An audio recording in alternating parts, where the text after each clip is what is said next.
Hey guys, I'm Chelsea, Hello, I'm Ashley. And I'm David. and we're going to talk to you a little bit about Apple today.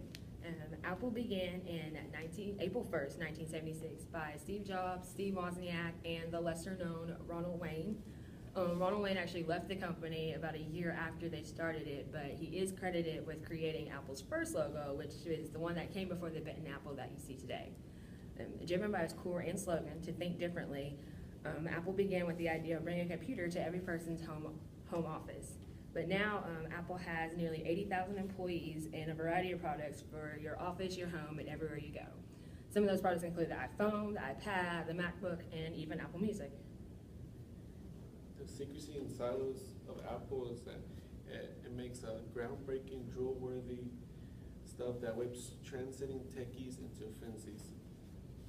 Also, Apple's team characterizes by spontaneously forming teams and a lack of traditional management.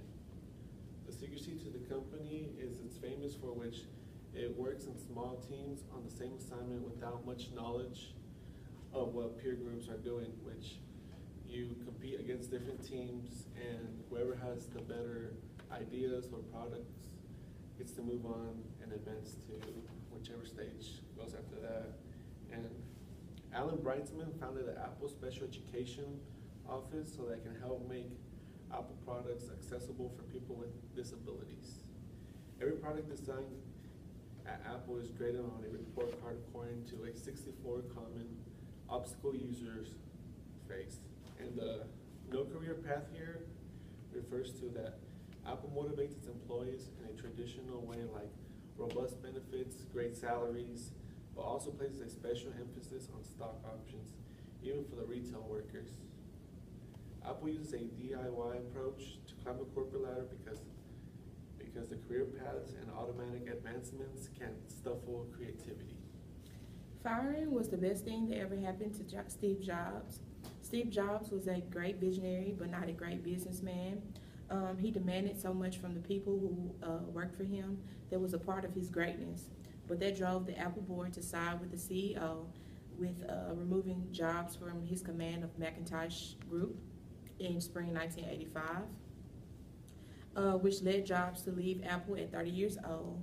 Before being fired, Jobs dabbed up the former colleague, and together they launched a new computer company, Next. Jobs also launched Pixar Animation Studios. Yes, just like Ashley said, Jobs was fired from his job at the age of 30. But during that time that Steve Jobs wasn't in office, Mac sales began to drop and profits really started to drop for Apple. So during that time, Apple created a series of products that would be considered pretty weird today for Apple. Some of the things include a digital camera, which is called the Apple QuickTake, a video game console called Apple Pippin, and some clothing lines with clothes that usually said Apple and a rainbow of colors. During that time, like I said, the sales were failing, and so in order to kind of help with that, they acquired the company that Steve Jobs started called Next. And with that, Steve Jobs was back at Apple and then reappointed to CEO in 1996. After that, in 1997, at his first Macworld keynote back as CEO, it was announced that rival and CEO of Microsoft, Bill Gates, was investing $150 million back into Apple. And that following year, in 1998, the company Apple, it was profitable again. Now, Apple is one of the biggest companies in the U.S. Its company has more cash on hand than U.S. Treasury. On August 24, 2011, Steve Jobs announced a leave of absence so he can focus on his health. And on October 5th, 2011, his family made a statement and said Jobs had died peacefully, surrounded by his family. And today, Apple still strives to be one of the greatest and leading companies in the U.S. If you have any questions, we'll be happy to answer them right here.